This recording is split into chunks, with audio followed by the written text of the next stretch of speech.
So hi guys, welcome back to my two videos. तो इस video में दोस्तों डिस्कस करने वाले हैं यहाँ पर कुछ इंपॉर्टेंट कंपनीज को और उनसे रिलेटेड कुछ इंपॉर्टेंट अपडेट्स हैं जिसकी बात करेंगे इस वीडियो में। तो चलिए दोस्तों वीडियो की शुरुआत करते हैं। सबसे पहले कंपनी को डिस्कस करते हैं। पहली कंपनी का नाम है Mazagon Dock Shipbuilders Limited. But इसको डिस्कस करने से पहले दोस्तों, अगर आपने अभी तक चैनल को सब्सक्राइब नहीं किया है तो चैनल को सब्सक्राइब करके बेल आइकन को प्रेस कर लो ताकि आने वाली जितनी भी अपडेट्स हैं उन सभी अपडेट्स का नोटिफिकेशन आपको सबसे पहले मिल सके। तो चलिए दोस्तों वीडियो की शुरुआत करते हैं। सबसे पहले बात करते हैं मैज़गॉन से रिलेटेड कुछ इंपॉर्टेंट अपडेट्स के बारे में। देखो दोस्तों, पिछले कुछ टाइम में मैज़गॉन के जो परफॉर्मेंस है वो नो डाउट हमें डिसअपॉइंट ज़रूर करते हैं। अब इसके पीछे का मल्टीपल रीज़न भी आप ले सकते हो। अब पिछले कुछ टाइम में ये गिरावट से पहले अगर मैज़गॉन के परफॉर्मेंस को देखें तो बहुत ही ज़्यादा आउटस्टैंडिंग था। तो कोई भी कंपनी हर फेज़ में आपको अच्छा परफॉर्मेंस करती हुई दिख नहीं सकती। उसमें एक ना एक टाइम करेक्शंस आपको देखने को मिलेगा, चाहे वो कितनी भी अच्छी कंपनी क्यों ना हो। तो वही सारी चीज़ें अभी आपको मैज़गॉन में भी देखने को मिली है।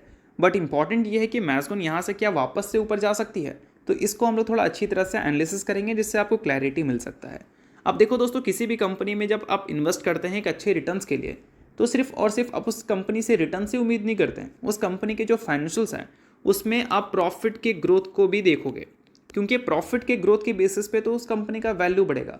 फॉर एग्जाम्पल, कोई कंपनी का प्रॉफिट 10 करोड़ का है तो वो कंपनी का let suppose market cap 50 crore का मानकर चलते हैं एग्जाम्पल के तौर पर, और वो कंपनी का प्रॉफिट 10 करोड़ से मान लीजिए बढ़कर 15 करोड़ हो गया या फिर 20 करोड़ हो गया, तो ऑब्वियस सी बात है कि वो कंपनी का मार्केट कैप 50 करोड़ थोड़ी रहेगा।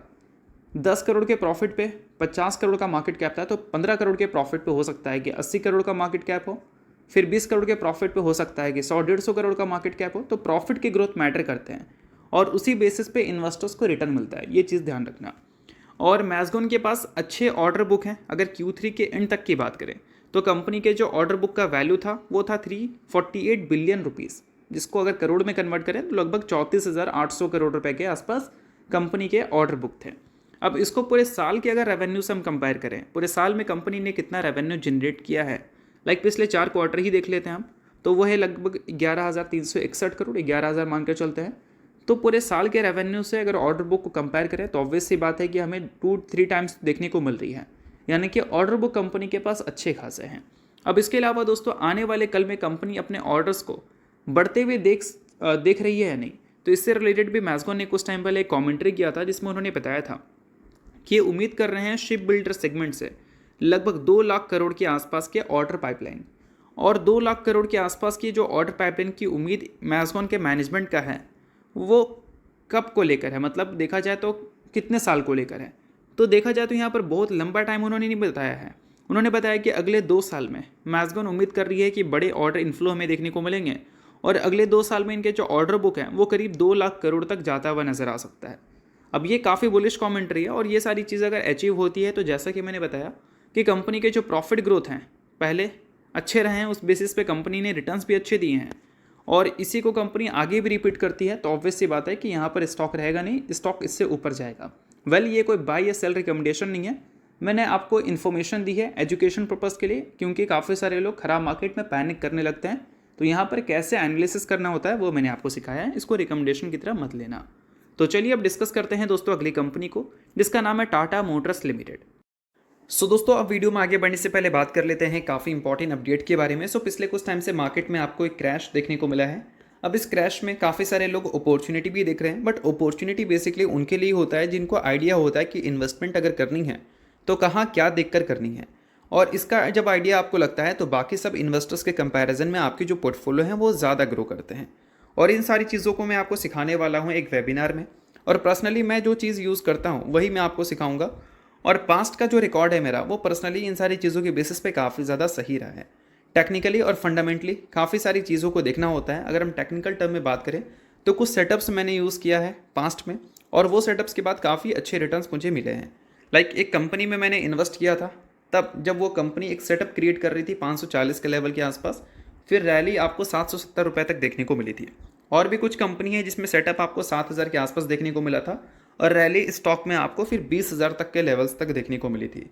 उसके अलावा और भी कुछ कंपनी थी जिसमें 4,900 के आसपास सेटअप देखने को मिला था, फिर रैली आपको 7,500 तक देखने को मिला। और भी कुछ स्टॉक हैं जो कि इसके प्राइम एग्जाम्पल हैं। अब देखो दोस्तों, अभी जो मार्केट में गिरावट दिख रही है, इस गिरावट में काफ़ी सारी कंपनी में आपको ये सारे सेटअप्स देखने को मिलेंगे। मतलब बहुत सारी कंपनी है, बट हर दूसरे कंपनी में ये सारे सेटअप्स हैं, बट इसको आइडेंटिफाई करना आना चाहिए। और वो चीज़ें मैं आपको इस वेबिनार में सिखाने वाला हूँ, जिसका डेट रहने वाला है 23 मार्च को। और इसका जो प्राइस रहने वाला है वो काफ़ी कम रहने वाला है, जो कि ईजिली आप अफोर्ड कर लोगे। और इससे पहले भी हमने एक वेबिनार अरेंज किया था, जिसका फीडबैक हमें काफ़ी ज़्यादा कमाल का मिला, काफ़ी लोगों ने प्यार किया। 123 रेटिंग्स देखने को मिली, जिसमें 84 लोग 5 स्टार रेट हमें किए और 35 लोग 4 स्टार रेट किए। ओवरऑल रेटिंग जो थी वो 4 4.5 बोल सकते हैं स्टार के आसपास थी।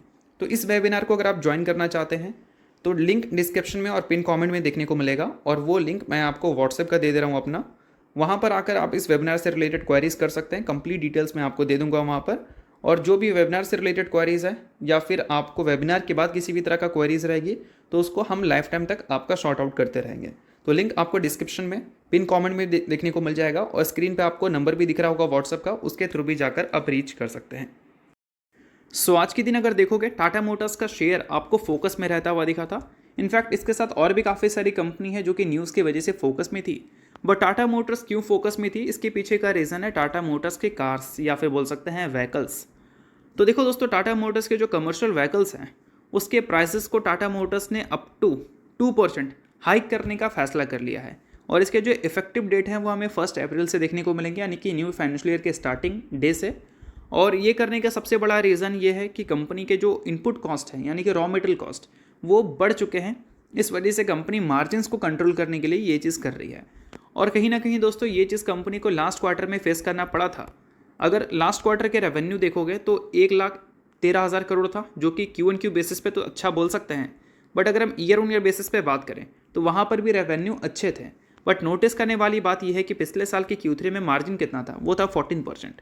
और पिछले क्वार्टर यानी कि Q3 में कितना मार्जिन था, तो वो था 11%। तो रेवेन्यू तो ज़्यादा था Q1Q और ईयर ऑन ईयर पे बेसिस पे भी, बट Q1Q बेसिस पे बड़ा रेवेन्यू था। इस वजह से कंपनी के जो प्रॉफिट है वो Q1Q बेसिस पर अच्छे देखने को मिल गए।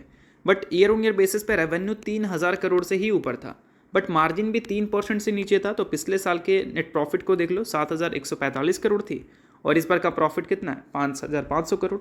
तो मार्जिन्स इससे क्या है कि कंट्रोल रहेंगे या फिर मार्जिन में थोड़ी सी स्पाइक हमें देखने को मिलेगी, जिससे अल्टीमेटली कंपनी के सेल्स के साथ प्रॉफिट भी ग्रो होते हुए नजर आएंगे। तो ये एक इंपॉर्टेंट स्टेप है जो कि टाटा मोटर्स ने उठाया है, और इस वजह से कहीं ना कहीं आज के दिन टाटा मोटर्स के इन्वेस्टर को थोड़ी खुशी भी मिली है। कंपनी के प्रॉफिट को बढ़ता हुआ देख सकते हैं वो आने वाले क्वार्टर्स में।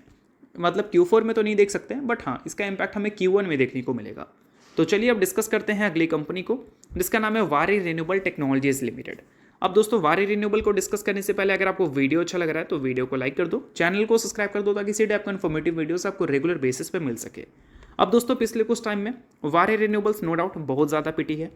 टॉप लेवल से देखोगे तो 73.8% का फॉल है, जो कि एक तरह से देखा जाए तो ज़रूरी भी था, क्योंकि कोई कंपनी 5 साल में अगर 50,000% का रिटर्न दे दे तो बिल्कुल भी उस कंपनी में इतनी बड़ी फॉल शॉकिंग नहीं है, वो कंपनी डिजर्व भी करती है। करेक्शंस बहुत ज़्यादा ज़रूरी है, और करेक्शंस इस कंपनी में अभी के टाइम पे बहुत ज़्यादा ज़रूरी इसलिए भी हो गया है क्योंकि अब ये कंपनी के जो नंबर्स हैं और पहले जो ये कंपनी के नंबर्स थे उसमें अब आपको थोड़े से डिफरेंस दिखेंगे।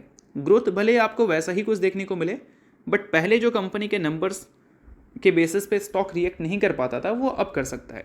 अब इसको एग्जांपल से समझ सकते हैं आप। किसी कंपनी का मान लो प्राइस टू अर्निंग मल्टीपल्स 200 का है, तो वो कंपनी अगर 30% का ग्रोथ दिखाती है अपने नेट प्रॉफिट और रेवेन्यू में तो मार्केट बिल्कुल भी खुश नहीं होगी। बट वही किसी कंपनी का प्राइस टू अर्निंग मल्टीपल्स 40 का है और वहाँ पर 30% की ग्रोथ हमें देखने को मिल गई, तो फिर मार्केट को काफ़ी ज़्यादा मज़ा आ जाएगा। तो नोटिस करने वाली बात यहाँ पर यह है कि एक टाइम पे 250 के ऊपर की पी पे जब ये कंपनी ट्रेड कर रही थी, ईयर ऑन ईयर बेसिस पर 100% से भी ऊपर का ग्रोथ दिख रहा था। Q1Q बेसिस पर अगर 1% का भी डी ग्रोथ था तो स्टॉक भयंकर पिट जा रही थी। बट अब देखोगे तो इसका प्राइस टू अर्निंग मल्टीपल्स 50 से भी नीचे आ चुका है, तो अब वो चीज़ हो सकता है रिपीट ना हो। मतलब अगर Q1Q बेसिस पे थोड़े नंबर खराब हो गए और ईयर ऑन ईयर बेसिस पे पहले की तरह ही ग्रोथ कंपनी दिखा दी तो फिर ये कंपनी के लिए अच्छी बात हो सकती है, मतलब रिकवरी के लिए अच्छी बात हो सकती है। और दोस्तों अगर देखा जाए तो रिसेंट में कंपनी को अच्छे खासे ऑर्डर्स भी मिले हैं। रिसेंटली कंपनी को 740 करोड़ के एक कमर्शियल ऑर्डर हमें मिलते हुए देखने को मिले थे, जो कि ऑब्वियस सी बात है कि इसी EPC कॉन्ट्रैक्ट है।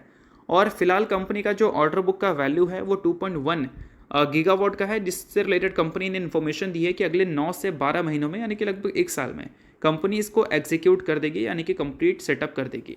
और इसका जो कंप्लीट वैल्यू है वो 3,700 करोड़ का है, जिसको अगर कंपेयर करोगे कंपनी के रेवेन्यू से, मतलब पूरे साल का रेवेन्यू कितना है, तो लगभग पूरे साल के रेवेन्यू से अगर हम कंपेयर करें तो 3 to 4 टाइम्स हमें देखने को मिलता है।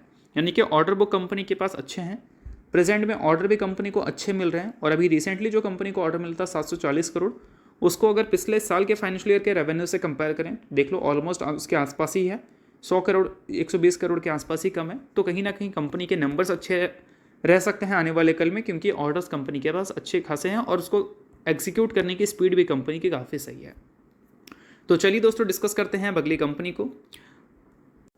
अगली कंपनी का नाम है दोस्तों पदम कॉटन यार्न्स लिमिटेड, जिसने पिछले 3 महीने में ऑलरेडी एक बार बोनस दे रखा है 1:1 के रेशियो में, और वंस अगेन कंपनी ने 2:3 के रेशियो में बोनस इशू किया है, जिसके एक्स डेट हमें आज के दिन ही देखने को मिली है। सो आज के दिन इस कंपनी के इन्वेस्टर्स के पोर्टफोलियो में अगर रेड लाइट देखने को मिल रही है तो उसके पीछे का प्रॉपर रीज़न बोनस है, उसका एडजस्टमेंट आज के दिन हुआ है।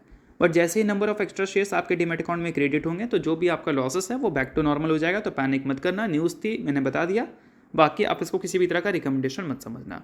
तो चलिए दोस्तों ये वीडियो यहीं तक था। आपको करता हूँ, वीडियो आपको अच्छा लगेगा, लाइक कीजिए, पहली बार सब्सक्राइब कीजिए। वीडियो के लिए बहुत बहुत शुक्रिया।